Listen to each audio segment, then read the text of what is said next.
यशोबदा, सुषमा,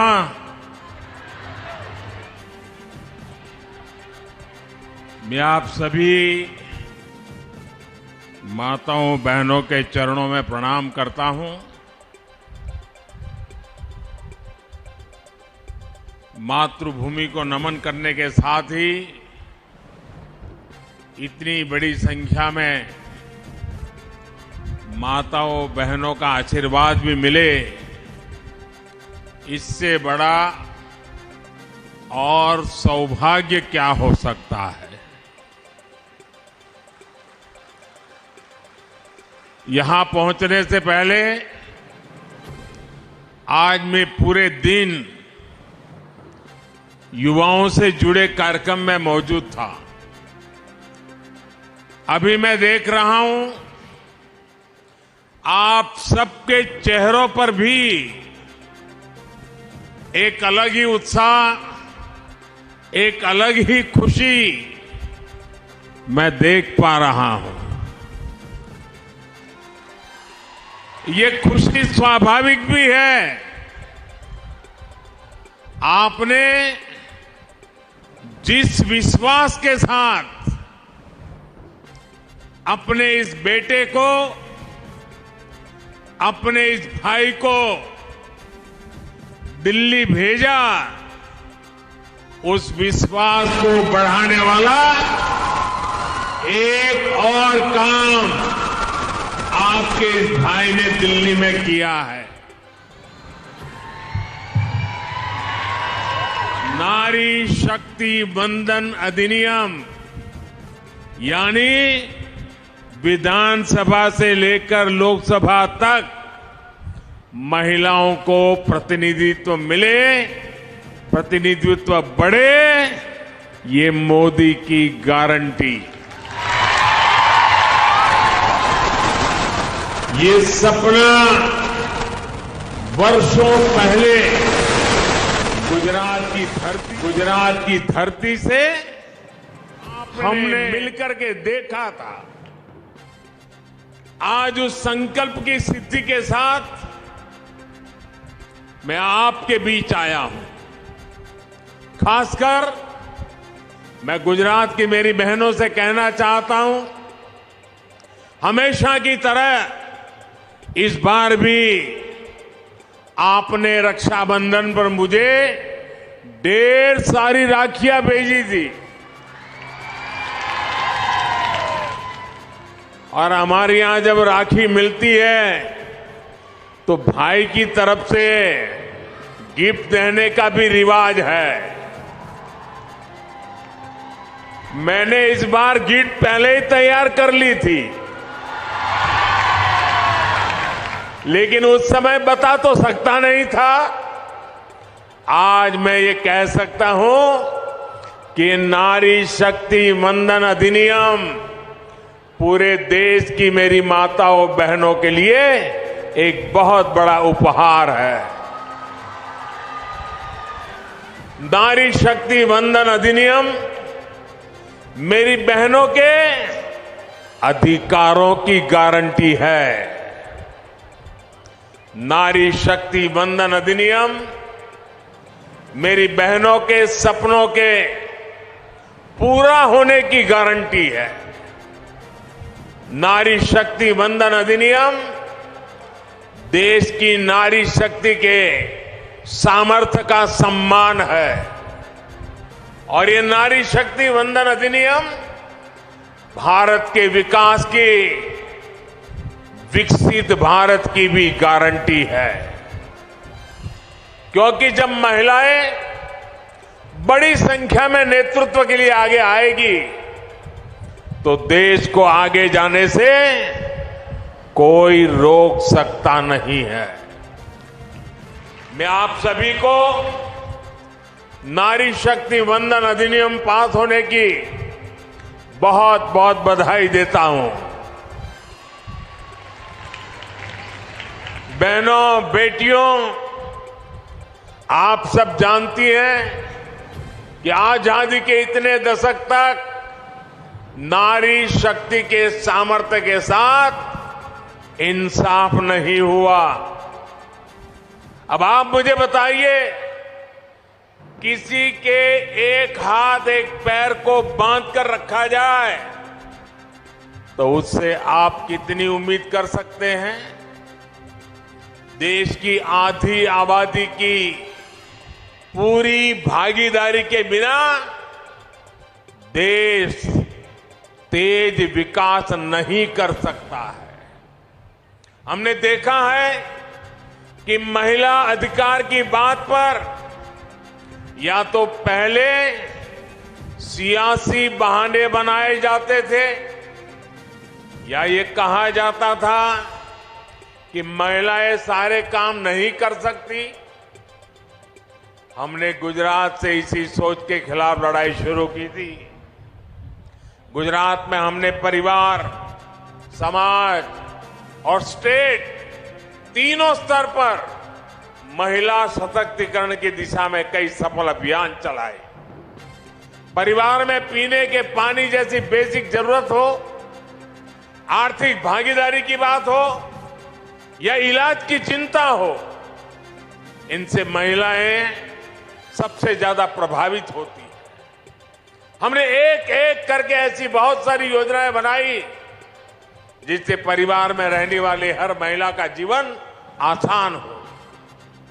सामाजिक स्तर पर बहनों बेटियों को बराबरी दिलाने के लिए, उनकी शिक्षा के लिए हमने कन्या केळवणी अभियान गुजरात में हर जून महीने में चलाते थे। स्टेट लेवल पर राजनीति में और प्रशासन में उनकी भागीदारी सुनिश्चित की गई। गुजरात में स्थानीय निकायों में महिलाओं के लिए 50% आरक्षण की व्यवस्था के बारे में हम सबको पता है। आप में से ज्यादातर बहनें ये भी जानती है कि मैंने हर स्तर पर महिलाओं का प्रतिनिधित्व बढ़ाने के लिए समरथ पंचायत ये प्रयोग शुरू किया था। हमने तय किया था कि जिन पंचायतों में प्रधान के लिए महिला के लिए आरक्षण होगा, अगर उस पंचायत में सभी महिलाएं जीत करके आएगी तो उस समरस गांव में हम अतिरिक्त बजट देंगे, अतिरिक्त पैसे देंगे ताकि महिलाओं के नेतृत्व में विकास हो। और हमने देखा कि बहुत बड़ी तादाद में हमारे पंचायतों में सभी सदस्य महिला चुनने लग गई और महिलाओं ने विकास के इस काम को पाई का सही उपयोग करके अमल में लाया। हमने ये भी तय किया कि समरस पंचायतों में हम महिला अधिकारियों को ही नियुक्त करने का प्रयास करेंगे। माताओं, बहनों, महिलाओं की भागीदारी के लिए, उनके आरक्षण के लिए ये निर्णय केवल सरकारी नियम कानूनों तक ही सीमित रहे हो ऐसा नहीं है। बीजेपी ने एक जिम्मेदार राजनीतिक दल के रूप में भी कई निर्णय लिए और नई राजनीतिक परंपराओं को शुरू किया। स्थानीय निकायों में जो 4 प्रमुख पद होते हैं, mayor, deputy mayor, standing committee chairman और दल का नेता, हमने तय किया कि इनमें से कम 1 महिलाओं को लिए रिजर्व हो और वहां अगर एससी कम्युनिटी है तो एसटी कम्युनिटी है तो एसटी, उनको भी इसका एक पद दिया जाए। ये पद हमारे दलित समाज, हमारे आदिवासी समाज, उनके लिए हमने करने का प्रयास किया। गुजरात में ये जो सफल प्रयोग हमने किए, इससे हमें महिलाओं के लिए काम करने का एक अनुभव भी मिला, आत्मविश्वास भी मिला। आज देश में घर से लेकर संसद तक हर क्षेत्र में महिलाओं से जुड़े जो बड़े फैसले हो रहे हैं, उनमें गुजरात के इन अनुभवों की बड़ी भूमिका है। माताओं, बहनों, गुजरात में वर्षों पहले हमने जेंडर बजट का नया प्रयोग किया था। बहनों बेटियों के सर्वसमावेशी विकास के लिए सर्वग्राही नारी गौरव नीति बनाने वाला गुजरात देश का पहला राज्य था। इस नीति के माध्यम से महिलाओं को आर्थिक एवं सामाजिक तौर पर ज्यादा अवसर मिले, महिलाओं का स्किल डेवलपमेंट हुआ, महिलाओं के लिए रोजगार के अवसर बढ़े, प्रदेश की महिलाओं का उनके सरकार की कल्याणकारी योजनाओं का लाभ पहुंचे, इसलिए अलग से महिला बाल विकास मंत्रालय की शुरुआत की गई थी। गुजरात में पुलिस समेत सभी सरकारी भर्तियों में महिलाओं के लिए 33% आरक्षण है। गुजरात में पशुपालन के व्यवसाय में भी 65% से अधिक हमारी माताएं बहनें कार्यरत हैं। अकेले गुजरात में डेयरी क्षेत्र में 35 लाख से ज्यादा महिलाएं सक्रिय भागीदारी कर रही है। महिलाओं को पशुपालन व्यवसाय में बल मिले, इसलिए प्रदेश में महिला दूध सहकारी मंडलियों का गठन किया गया। हमने उस समय ही डेयरी के पेमेंट के लिए डिजिटल पेमेंट की व्यवस्था शुरू की थी। आज इसी वजह से हर रोज करीब करीब 30 करोड़ रुपए का भुगतान सीधे महिलाओं के ही खातों में भेजा जाता है। महिलाओं के खातों में सीधे डिजिटल पेमेंट की व्यवस्था का बहुत बड़ा लाभ हमारी माताओं बहनों को मिला है। साथियों, गुजरात की आदिवासी महिलाओं को सशक्त करने के लिए वन व्यवस्थापन मंडलियों में महिलाओं को प्रमुखता से स्थान दिया गया। आज लाखों महिलाएं वन विकास में अपना योगदान दे रही है। गुजरात में महिलाओं को स्वरोजगार में परेशानी ना आए, इसलिए महिला आर्थिक विकास निगम की शुरुआत की थी। महिलाओं के आर्थिक सशक्तिकरण के लिए मिशन मंगलम की शुरुआत की गई। महिलाओं के हुनर को बल मिले, इसलिए सखी मंडलों का गठन किया गया। आज गुजरात में 2.5 लाख से ज्यादा सखी मंडल कार्यरत है और उनके बनाए गए उत्पादनों की बिक्री के लिए खास मेलों का आयोजन किया जाता है। गुजरात में एक समय माता मृत्यु दर काफी ज्यादा हुआ करती थी। प्रसूता माताओं को बचाने के लिए हमने चिरंजीव योजना शुरू की, उनके पोषण पर काम किया और आज के नतीजे हम देख रहे हैं। साथियों, ये सब कोई ऐसे ही चलने वाली सामान्य प्रक्रियाएं नहीं थी। इसके पीछे एक लंबी सोच थी, सोची समझी दूरगामी रणनीति थी। आज इसका प्रभाव हम गुजरात में देख रहे हैं। आपसे मैं भी अनेक बहनें ऐसी होगी जिन्हें नीतियों के कारण लाभ हुआ, जीवन में आगे बढ़ने का अवसर मिला है। साथियों, पानी समितियों में महिलाओं की भागीदारी, महिला नेतृत्व की शुरुआत भी हमने सबसे पहले गुजरात से ही की थी। गुजरात की पानी समिति की इस व्यवस्था को अंतर्राष्ट्रीय अवार्ड भी मिला था। मुझे याद है कि इस पहल के लिए गुजरात को न सिर्फ राष्ट्रीय स्तर बल्कि अंतर्राष्ट्रीय स्तर पर भी सराहना मिली थी। गुजरात को यूनाइटेड नेशन और कॉमनवेल्थ एसोसिएशन से 2 बड़े अंतर्राष्ट्रीय अवार्ड भी मिले थे। इन्हीं अनुभवों से सीखते हुए हमने देश में जल जीवन मिशन शुरू किया। आज पूरे देश को जल जीवन मिशन के जरिए उसका फायदा मिल रहा है। माताओं बहनों, बीते 9 वर्षों में हमने देश में महिलाओं के लिए जन्म से लेकर के वृद्धावस्था तक पूरे जीवन को बेहतर बनाने के लिए काम किया। हमारे देश में कन्या भ्रूण हत्या से लेकर बच्चियों की अशिक्षा तक ऐसे कितने सामाजिक कलंक लगते थे। हमने बेटी बचाओ बेटी पढ़ाओ अभियान शुरू किया। आज हम गर्व से दुनिया के सामने कह सकते हैं कि देश में महिला पुरुष अनुपात तेजी से सुधरा है। हमने गर्भवती महिलाओं के लिए मातृ वंदना जैसी संवेदनशील योजना चलाई, पोषण की चिंता करना शुरू किया।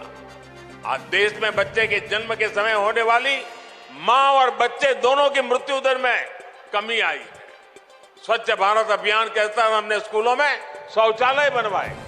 सुकन्या समृद्धि योजना के माध्यम से बेटियों के नाम पर जो बचत होती है उस पर ज्यादा ब्याज मिलता है।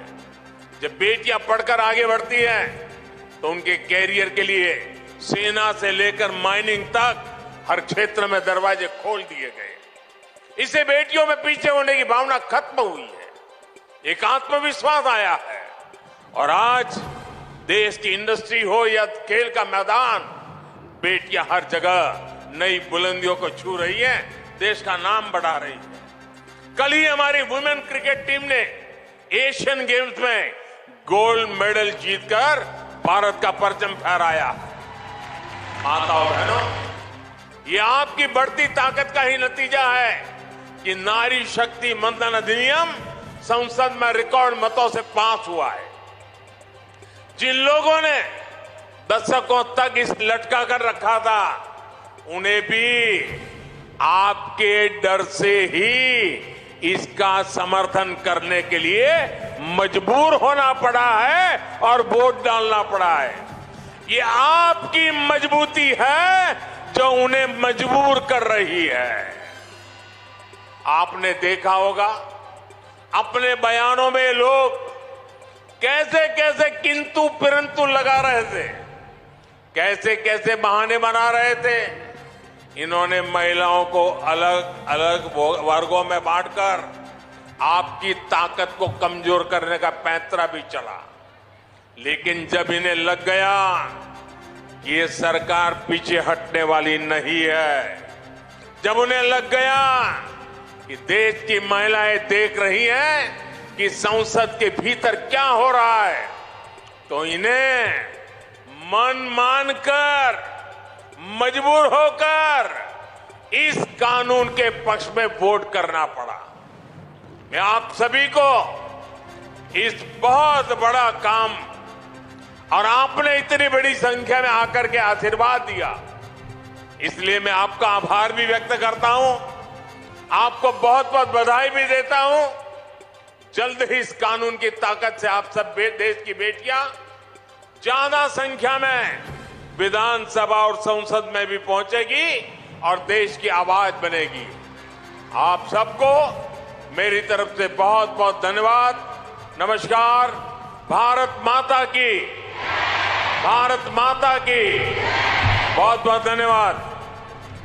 बहुत बहुत बहुत धन्यवाद। खूब